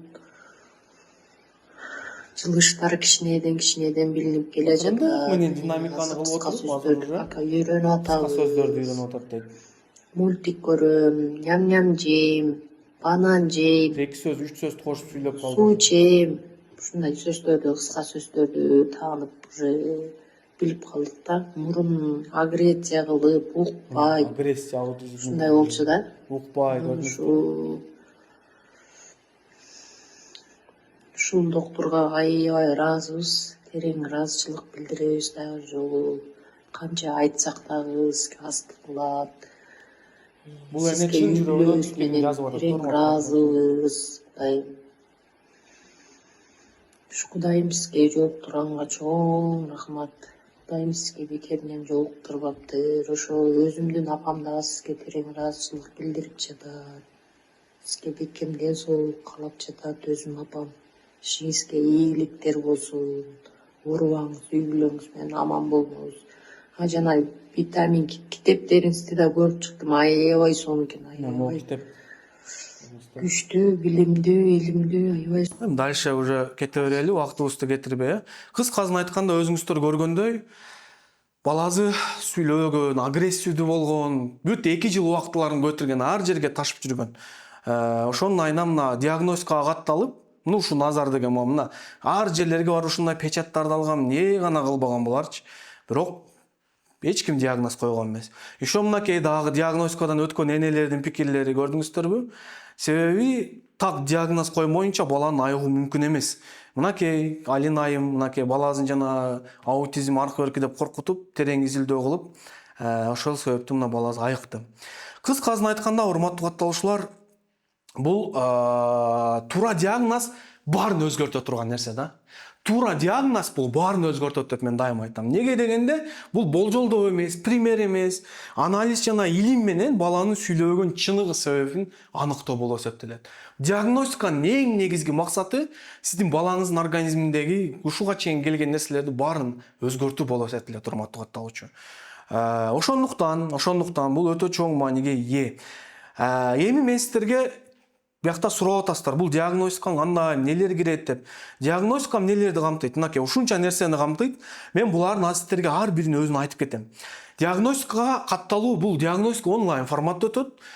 Сиз менен мен атайын жеке группа ачабыз. Жеке группада сиз мен сүйлөшүп баштайбыз. Кандайча жүргүзүлөт? Мына, биринчи мен сиздерге жеке медкарта ачам. Ар бир балага индивидуалдуу түрдө жеке медкарта ачылат. Мынакей көрдүңүздөр, сүрөттө көрүнүп атат. Анан мен ең биринчи кадамым, сиз көйгөйлөрүн жазасыз балаңыздын. Доктор, мындай болуп атат деп. Андан кийин көйгөйлөрдү жазганда мен анамнездик суроолорду берем. Ар бир балага индивидуалдуу турдө анамнездик суроолор түзүлөт. Бир балага 100 суроо түзүлүш мүмкүн, бир балага 50 суроо, ар кандай. Индивидуалдуу берем. Кенен бул нерсени живой встречада, живой консультацияда невозможно кылыш. Анткени терең изилдөө керек. Анан сиз жооп бересиз, жооп бергенден кийин мен анамнездик бүт данныйларды бияка киргизип, анан уже анализдер жазып берем. Эгер керек болсо. Керек эмес болсо, 3 айга чейинки анализдериңиз бар болсо, бизге жеткиликтүү анализдер бар болсо, анда ошо анализдердин негизинде план түзүлөт. Анан планга, урматтуу катталуучулар, караңыздар. Мынакей ар бир анализди терең түшүнүктүү кылып чечмелеп берем. Бул анализди эмнеге жаздым, эмне болду, результаты кандай, эмне кылыш керек, дальше кандай кылабыз. Мына так диагноз МКБ-11 боюнча диагноздор азыр таптак 2019-жылы уже киргизилген. Мына так себебин аныктайм. Неге мындай диагнозду айтып атам? Неге балаңызда мындай? Бүт себептерин, причиналарын сиздерге жазып берем. Көрдүңүздөрбү? PDF файлдын ичине. Анан мурунку заключенияларды талдайм. Буга чейин ар бириңиздерден ар кандай барактарыңыздар бар. Там невропатологдон өткөнсүздөр, бирөөлөрдөн өткөнсүздөр, барактар болот. Бардыгын анализдерди ушул медкартага киргизип түшүндүрмө берем. Диагноздор кооптуубу, коопсузбу, неге мындай? Баарын айтам. Системалуу көзөмөл тууралуу айтам. Кыскасын айтканда, эң негизгиси 10 күндүк дарылоо тактикасын түзүп берем. Ушу диагностика алкагында 10 күндүк балаңызга баягы нелерди витамин бериш керек, кайсы кылыш керек, эмне кылыш керек. 10 күн ичинде балаңыздын ушул диагностика катталуу менен реакцияларын уже аныктатып алсаңыз болот. Жалаң энеси сертификациядан өткөн сапаттуу витаминдер жазылат. Эң главный 10 күнгө мондай тамактануу менюсу түзүлүп берет балаңызгачы. Ошол менюга кандай реакция кылып атат, ошол анализденет. Балаңыздын уктоо планы түзүлөт, физикалык активдүүлүк планы, эң главный дневник түзүлөт. 10 күн бою сиз баягы дневникти жөнөтүп, балаңыздын организми 10 күн ичинде кандай өзгөрүүлөр болуп атат, сизге эмне болуп атат, уже кадимкидей байкалып баштайт. Уже байкалып баштагандан уже сиз дальше уже чечим чыгарасыз. Диагностикага катталгандар гана мен уже дальше доктор сиз менен иштешем же доктор иштешпейм деген чечим чыгарасыз. Но менде 100% учурда калган пациенттерим доктор сиз менен иштешким келет, баары сонун деп, себеби балдарында сразу өзгөрүүнү байкашат. Кадимкидей ушу 10 күн ичинде эле өзгөрүүнү байкап, дальше уже эмне иштешип баштайт. Кийинки кадамдар бүт аныкталат. PDF форматта сизге толук кандуу ушунун баардыгы камтылган эмне файл берилет, урматтуу катталуучулар. Мына диагностика бул жөн эле баланы көрүп коюу эмес. Бул баланы жөн эле кана эмне сүйлөп атабы деп бир консультация берип коюу эмес, урматтуу катталуучулар. Бул толук кандуу мына ушинтип досконально изилдөө болуп эсептелет. Мына баазы канча деп атасыздар. Ушунча нерсени жасоо бул 1 айга чейин созулат примерно диагностика учуручу. Себеби анамнез чогултап, сиз шашпай жазасыз бардыгын, анын медкартасына киргизем, планды түзүп, бүт терең изилдөө кылып, балаңыз неге сүйлөп атат, себеби эмне болуп атат, баарын иреттеп, баарын сонун системага киргизген примерно 1 айга чейин убакыт кетет. Ушул эми 1 айлык убакытты ушул диагностиканы сиз өзүңүз канча сом деп ойлойт элеңиз? Мындай реалдуу турда айтыңызчы.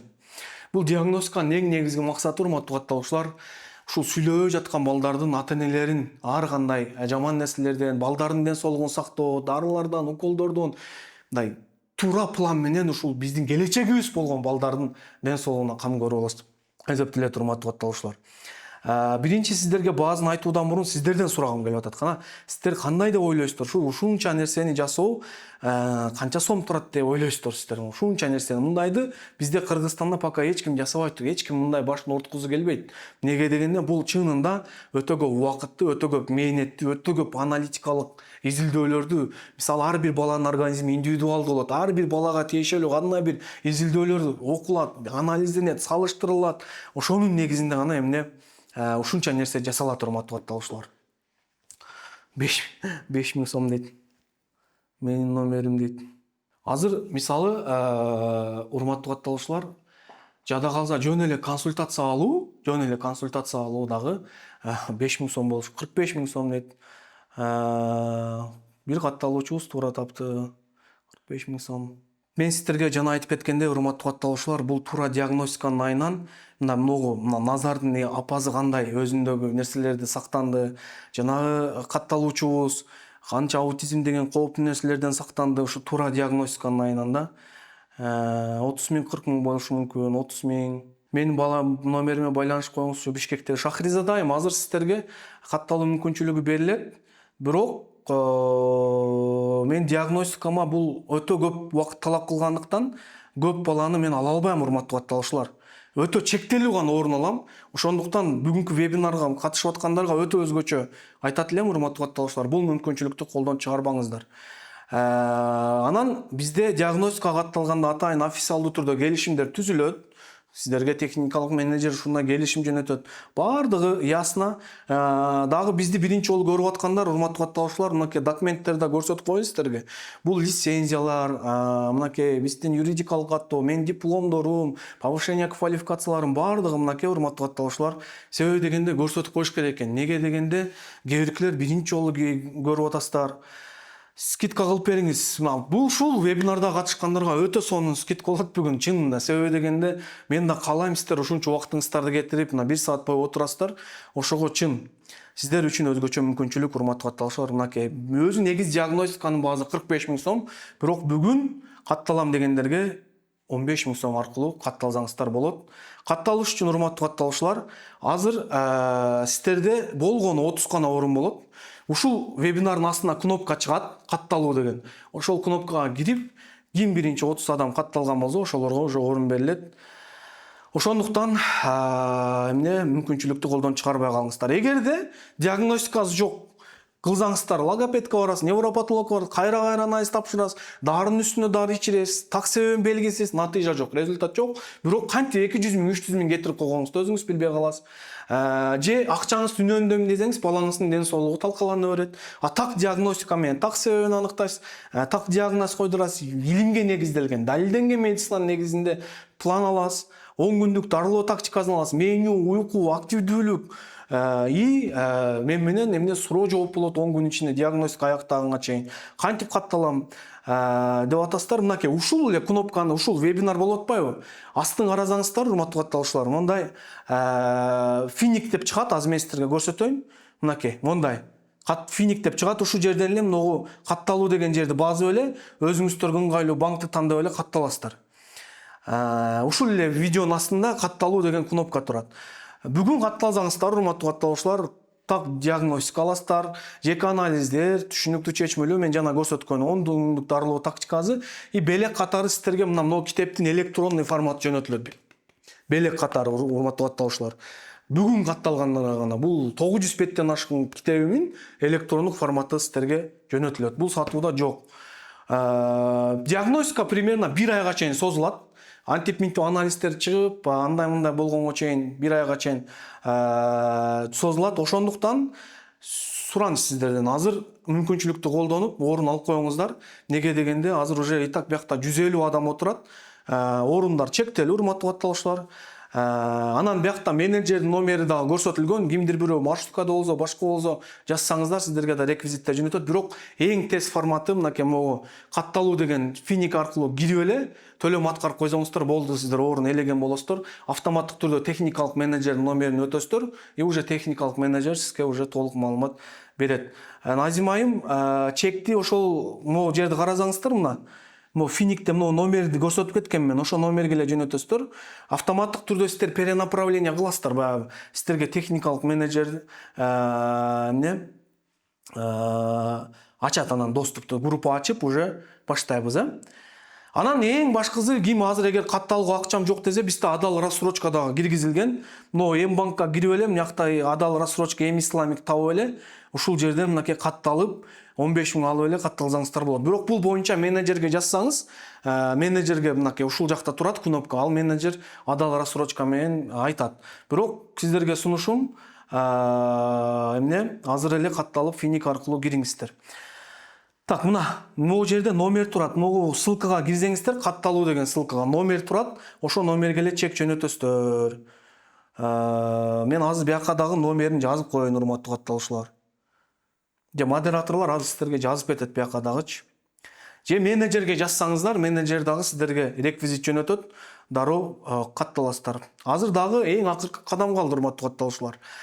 Адал рассрочка боюнча айттым. Эми кандайдыр бир суроолоруңуздар болсо берсеңиздер болот. Орун барбы, жокпу? Азыр уже көп адамдар төлөм аткарды. Азыр дагы такташыңыз үчүн менеджерге жазыңыз. Жазып, эмне орун алсаңыздар болот, урматтуу катталуучулар.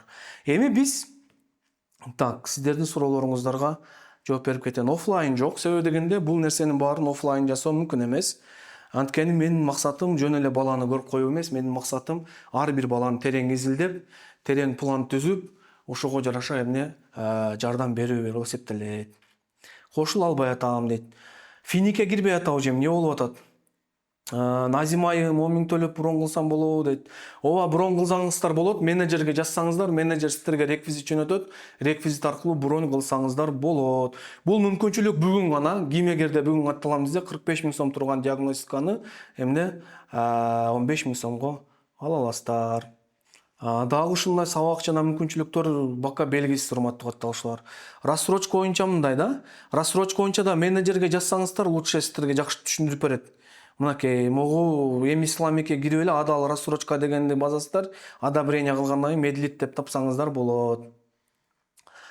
Так, эми кеттик биз кийинки темага өтөлү. 5-чи кадам. Лейковарин деген атайын ушундай препарат чыкты, урматтуу катталуучулар. Бул уже сүйлөөсүндө жана вербалдык коммуникацияга таасири эң жакшы изилденген жардамчы препараттардан болуп эсептелет. Мен бул препаратты диагностика алкагында сразу назначение кылбайм, себеби организмди даярдап 2-3 айлык учурларда гана назначение кылам, урматтуу катталуучулар.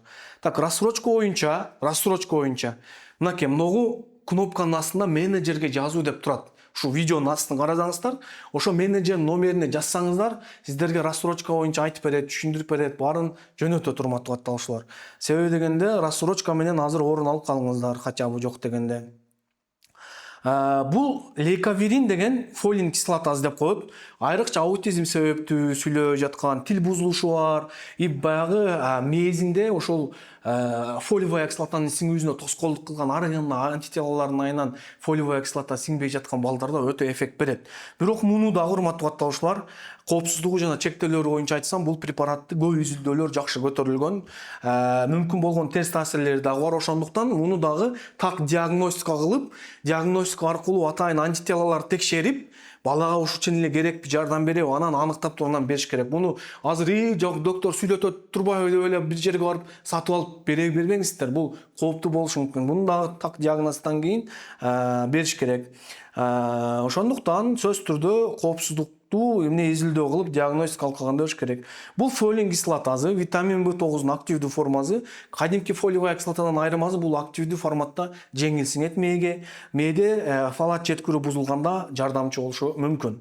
Азыркы учурда көптөгөн изилдөөлөр аркылуу, мынакей бул жакта изилдөөлөрдүн 2017-2021 жылдагы изилдөөлөрдүн шилтемелерин да коюп койдум. Ушуну кабыл кылган балдарда сонун өзгөрүүлөр болгон. Мынакей цифралар боюнча дагы бүт, эффект көлөмдөрүн дагы бүт айтып кеттим. Ошондуктан сөзсүз түрдө эмне бул препаратты мен өзүм практикамда кошом ар бир сүйлөөсү кечиккен балдарга.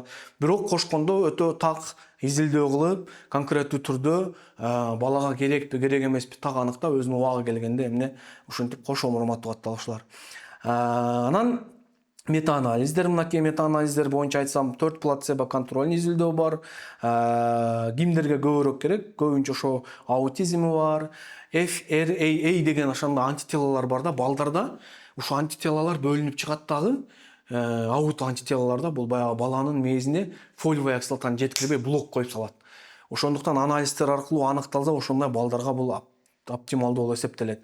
Бирок бул фолиевый кислота, фолиновый кислота жөн эле өзү иштебейт. Биринчи сөзсүз түрдө терең диагностика кылып, ага уйку, тамак аш, күнүмдүк физикалык активдүүлүк, эненин бала менен сүйлөшүүсү, кошумча терапиялар баардыгы кошулуп, анан кийин сонун форматта эмне жакшы таасирин тийгизет урматтуу катталуучулар. Ошондуктан эң биринчи сөзсүз түрдө изилдөө керек, клиникалык жактан керекпи, керек эмеспи аныкташ керек, механизмди аныкташ керек, анан жеке чечим чыгарып, изилдөө менен уже мониторинг менен анан бул препарат кошулат урматтуу катталуучулар. Кыскасын айтканда, мынакей эми келиңиздер суроо жоопко келдик урматтуу катталуучулар. Суроо жоопторго жооп берип, прививкага кандай карайсыз дейт. Прививканы мен дайыма айтып келем. Прививкада эмне бул балдардын организмин сактоо. Анан прививка канчалык деңгээлде баланын сүйлөөсүнө таасир этет. Көпчүлүк адамдар, көпчүлүк энелер ушул прививка алдырууда дагы баланын ден соолугун изилдетпейт, текшертпейт, жөн эле тупа эле алдыра берет.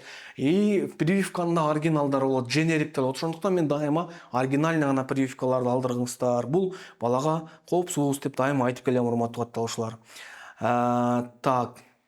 Анан уже орундар боюнча урматтуу катталуучулар, орундар толуп атат. Ким эгерде баласына сонун жардам берем десе, баласынын организмин терең изилдетип, ар кандай керексиз мондай ыкмаларга акчасын кетирип жүрө бербей, терең изилдөө кылып, эмне баласын айыктыргысы келсе, урматтуу катталуучулар, менин терең диагностикама жазылсаңыздар болот. Мынакей бар жокту түшүнөт, айтканын кылат, ата апа беркети дейт, бирок башка сөздөр жок. Ошондуктан урматтуу мухлис айым, изилдейли. Балаңызда эмнеге мындай болуп атат, эмнеге башка сөздөр жок болуп атат. Терең диагностика кылып, ошо диагностиканын негизинде анан кийин эмне иш кылсак, мына ошондо туура болот. Диагностикасы жок, жөн эле балаңызга ар кандай нерселерди берип же убакыт өткөрүп күтүп жүрө берсеңиз болбойт. Негизи эле мен сетевой компаниялардын эч кимисинин баттарын, витаминдерин сунуштабайм. Деги эле кандай гана бат болбосун, кандай гана нерсе болбосун, диагностика кылбай туруп, мен жана түшүндүрүп кеттим. Такыр бербеңиздер, бул балага кооптуу. 7 жашар кызым нервный тик деп айткан, сизге кайрылсам болобу? Ооба Назима айым, изилдесек болот, эмнеге нервный тик болуп атат, эмне себеп болуп атат, баарын терең изилдөө кылып, диагноз коюп, ошол тигинин эмнеге мындай болуп атканын аныктасак болот. Сураныч врач, гемангиома менен лимфа узунунун чоңоюп кеткенин лечение кыла бересизби? Бул боюнча диагностикага катталсаңыз болот. Мен неге мындай болгонун себептерин, кандай тактикаларды кылсаңар болот, баарын айтып берем. Бирок дальше уже лечениясына кандай кылышыңыздарды дагы диагностикалык кагында түшүндүрүп берем. Бала негизи 1 жашынан баштап ата апа деп баштайт.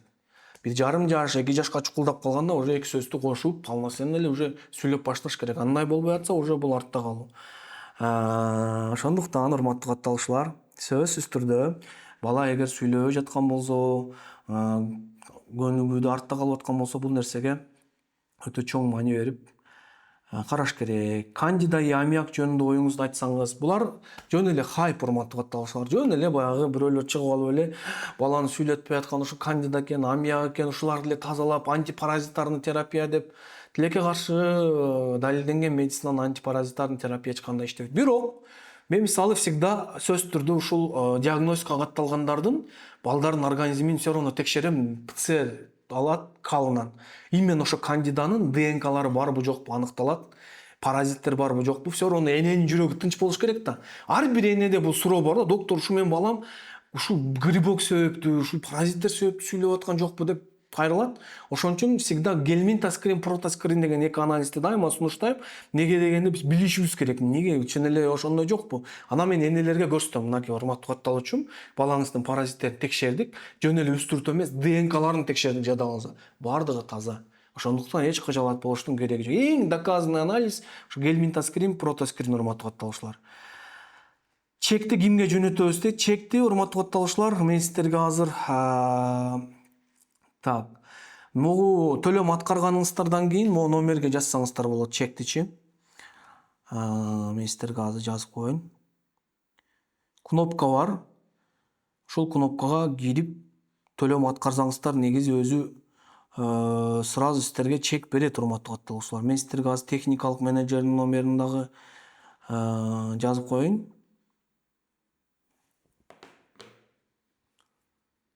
мынакей мен техникалык менеджер деп жазып койгон тех менеджер. Ушул жака чекти жөнөтсөңүздөр болот. Орундар азайып атат урматтуу катталуучулар. 0222 800 601. Ушул жака чекти жөнөтсөңүздөр менеджер номерин да жазып койгом. Менеджер номерине да жазсаңыздар болот. Баягы рассрочка аркы беркилер боюнча сиздерге кенен маалымат берет. 0706 106 260 327.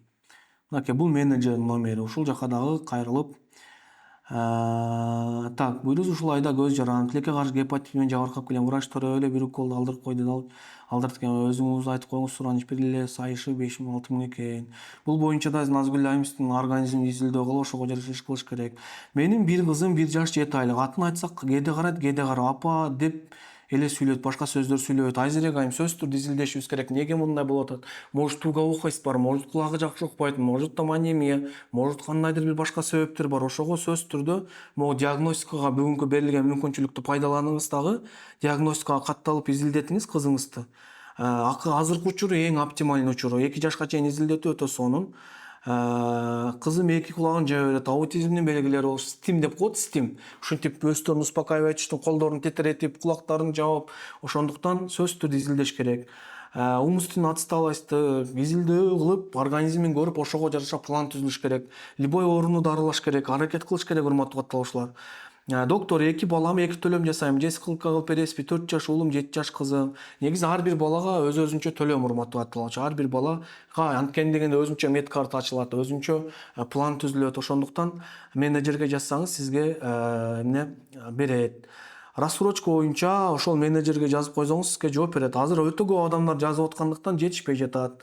Акчасын бөлүп төлөсө болот. Мынакей мен Мбанкка эле кирип Исламиктен адал рассрочка деген бар. Ошол адал рассрочка аркылуу дагы кирип төлөм аткарып катталсаңыздар болот, урматтуу катталуучулар. Биздин адрес Бишкек шаарында Токонбаева 27/3 деген адресте. Анан жөн эле келип офисти көрүп кетсеңиздер болот, бирок бизде жалаң онлайн форматта диагностика өткөрүлөт. Неге дегенде, могу 20 нерсени жасаш үчүн өтө көп убакыт, өтө көп мээнет, өтө көп нерсе керек. Анын үчүн офлайн форматта бунун баарын жасоо такыр мүмкүн эмес, урматтуу катталуучулар. Ошондуктан ошондо акчасын рассрочка боюнча бөлүп төлөсөңүздөр болот. Биздин суроо кылбай өтүп кетип жатат. Кайсы сурооңузду кайра жазыңыз. Ашырбек байым жазып атат. Балам 2 жаш, маманы дейт да, сөзгө түшүнөт, китепти жакшы көрөт, тамак бүт нерсе жейт. Өнүнөн мурун анын баарын билет. Күчүк эмне дейт, мышык эмне дейт айтат. Балаңызда эгерде 2 сазды кошуп сүйлөп атсаң да, кыжалат болуштун кереги жок. Бирок все равно балаңызды бир текшертип, анемия жокпу, башка жокпу, дальнейший өнүгүш, идеальный өнүгүш үчүн балаңыз даже жакшы өнүгүп атса, бир диагностика кылып койсоңуздар, бул өтө сонун, урматтуу катталуучулар. Так. Умственный отсталость боюнча Мээрим айым жооп берип кетти. Жаныңызда көзөмөл болсо жанымда көзөмөл болсо 24 саат бою кантип бала менен көзөмөл кылып, бул такыр мүмкүн эмес, урматтуу катталуучулар. Китепти сатасызбы дейт. Жок, бул китеп сатылбайт, бул диагностикага, VIP көзөмөлгө катталгандарга гана берилет белекке.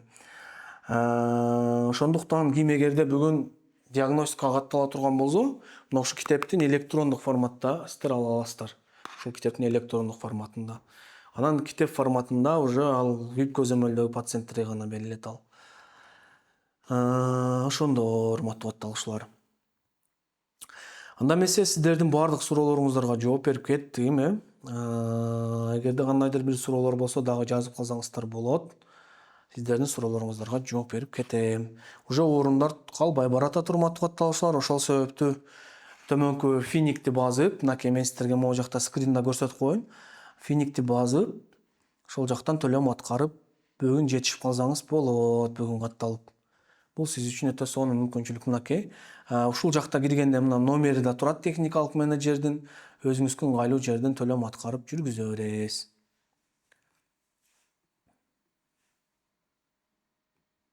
Эгерде кандайдыр бир суроолор болуп аткан болсо, менеджерге жазсаңыз, менеджер сизге жооп берет. Жооп берип, сизге дагы толук маалымат берет. Орундар барбы, жокпу, менеджерден тактаңыз. тактап туруп анан катталсаңыз болот. Бирок мына көзөмөлдө могу финик аркылуу төлөгөндөргө сөзсүз түрдө орундар берилет. Ошондуктан азыр төлөм аткаруу деген жерге басып катталып калсаңыздар болот, урматтуу катталуучулар. Ошол урматтуу катталуучулар, анда эмесе суроолоруңуздарды жазып кетиңиздер. Дагы бир суроолоруңуздарга жооп берейин дагы. Ошону менен биз бүгүнкү вебинарыбызды жыйынтыктайлы. 1,5 саат бою сиздер менен байланыштык. Менеджерге жазсаңыздар, урматтуу катталуучулар, сиздерге толук маалымат берет адрес боюнча. Махпирет айым, чоң рахмат. Толук төлөгөн болсоңуз сиз анда күтүңүз. Сизге техникалык менеджер байланышат. Техникалык менеджер байланышып сизге Гүлчехир айым, эгер VIP көзөмөлүндө болсоңуз, анда менеджерге байланышсаңыз сизге китепти белек жөнөтөт. Аденоидит деген менин баламда бар, бирок дейт, операция кылган үчүн дейт. Тилинин түгүндө тартмасы бар деди. Эле кыртырсак болобу? Биринчи жакшылап изилдеп көрүш керек. Бүгүн катталганга жетишпей калсак кандай болот дейт. Ал боюнча менеджерге тактап орун алып койсоңуздар болот. Бүгүн менеджерге жазып, төлөм аткарып орун алып койсоңуздар. VIP көзөмөл боюнча дагы диагностикадан кийин айтылат сиздерге. Диагностика кылбай туруп VIP көзөмөлгө катталуу мүмкүнчүлүгү жок. Себеби дегенде биринчи очередь диагноз коюш керек. Акваневис витамин тилекке каршы недоказанный, сунуштабайм балдарга берүүнү. Ошондуктан азыр кирип, рассрочка менен же болбосо төлөм аткарып, орун алып койсоңуздар болот. Ферритин 9, витамин 14, мальтоферритте мен кечинде 20 тамчыдан вигантол 4 туура эмес. Мен сизге сунуштабайт элем. Мальтоферритти мен мисалы давно уже назначение кылбай калгам. Неге дегенде, не доказано. Бурулай айым, доктор, катталгандан кийин канча убакытта дарылоо башталат дейт. Катталганыңыздан кийин группа ачылат. 1-2 күндүн ичинде менеджер ачат сизге. Техникалык менеджер ачып, группа ачылганда анан уже баарлашуу башталат. Мен сизге суроолорду берем, анамнез чогултуп баштайм. Анан баарын чогулткандан кийин сиз жоопторду бересиз. Анан анализдерди направление берем. Анализдер чыгары менен мага баарын фото форматта жөнөтөсүз. Жөнөткөндөн кийин мен уже план түзүп, план 5-7 күнгө чейин түзүлөт. Сизге дароо жөнөтөм, уже жөнөткөндөн кийин 10 күндүк, могу диагностика алкагында 10 күндүк дарылоо программасына ичине кирет. Ошондуктан башталат, урматтуу катталуучулар. Ошондуктан сөзсүз түрдө диагностикага катталып, балаңыздарда эмнеге мындай болуп атканын аныктатыңыздар. Менин балам дейт 2 жашка чыгат, 10 чакчы сөздү так сүйлөйт, баарын түшүнөт, калганын түшүнүксүз тынбай сүйлөйт. Мен сиздана баштадым, канча жашта сүйлөш керек. 2 жашка чыкканда негизи 2 сөздү кошуп сүйлөп калыш керек. Бир сыйра текшертип койсоңуз болот балаңызды. Неге дегенде, айрыкча ушинтип 2 жашка чыгып, мындай өзүңүздөрдө внутренний тынчсыздануу болуп атса, текшертпей койбоңуздар. Сөз текшертип, балада эч нерсе жокпу, эч кандай маселе жокпу, изилдетип койсоңуздар, өзүңүздөргө эмне жүрөгүңүздөр тынч болот. Эгер жетишсиздиктер болсо, сөзсүз түрдө аныктатып аласыздар. Менин кызым 3 жашта 2 сөздү кошуп сүйлөйт, айтканын түшүнөт. Бул сүйлөө ичинде проблемасы барбы? Изилдеп көрүшүбүз керек. Ооба. Кандайдыр бир анемия себептүү дагы тилинин эмне өнүгүүсү кичине артта калышы мүмкүн. Ошондуктан витаминдерин толуктап, жакшы карасак эмне жакшы болот. Балам телевизор көп көрөт, сүйлөсөң карайт, бирок суроолорго жооп бербейт. Алып кел дегендерди түшүнбөйт. Чакырсаң келет, бирок анализдер таза, башында да текшерткенбиз, баары таза чыккан. Врачтын айтуусунча телефонду көп бергенсиңер дешкен. Интелан сироп жазып берген. Интелан сироп не доказанный. Телефонду көп көрүү, аркы-берки бул маселени эмне жөн эле баягы телефон көп көргөзүңөр деп эле себеп айтып коюу туура эмес. Жана 20 себепти айтып кеттим. Терең диагностика кылып, ошо 20 себептин кайсыңыз болуп атканын так аныкташ керек. Анализдерин текшеришибиз керек. Ферритин 9, витамин бул боюнча жооп берип кеттим. Акваневис, ошол витамин врачыбыз күн 5 чамдан бер деп жазды. 2 ай толук баланын аң сезими сүйлөөгө жардам берет деп жазды. Жардам берип, азыр ичирип жатам, 1 айдан өттү дейт. Акваневис негизи мындай эч бир клиникалык изилдөөлөр аркылуу далилденген эч кандай фактылары жок, урматтуу катталуучулар. Ошондуктан балага ушундай бир кандайдыр бир сиропторду берүүдөн мурун сөзсүз түрдө изилдөө кылып, диагностика кылып, так себебин аныктап, анан кийин берсеңиздер, мына ошондо туура болот. Все, анда урматтуу катталуучулар,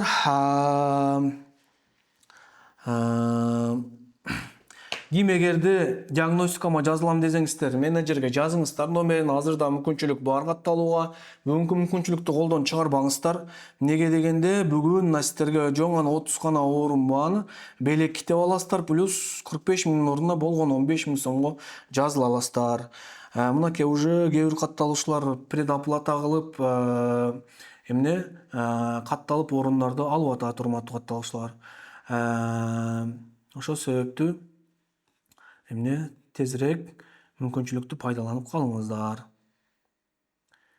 Кызым 3 жаш, угат, түшүнөт, баардык нерсе угат, сүйлөйт, бирок үнү чыкпайт, оозун кыймылдатып аракет кылат.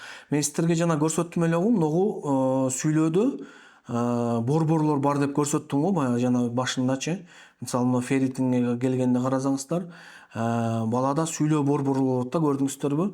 Ушул жерде мынакей могу угуу борбору бар. Бул вернике и ушул жерде брока деген борбор бар. Мына канки айым, ушул брока сүйлөөнүн именно тилдин кыймылына жооп берет да. Көрдүңүзбү, оозун кыймылдатып сүйлөй албайт деп атпайсызбы? Ошол себептүү дагы мына ушул борборлордун иштөөсүн жакшыртыш керек. Чын эле ушулар себептүү болуп атабы, изилдешибиз керек, диагностика кылыш керек, аны ошого жараша иш кылабыз. Пантаган булардын эч кандай бул борборлорго таасир этпейт, мээге жетпейт, бул өтпөй калат.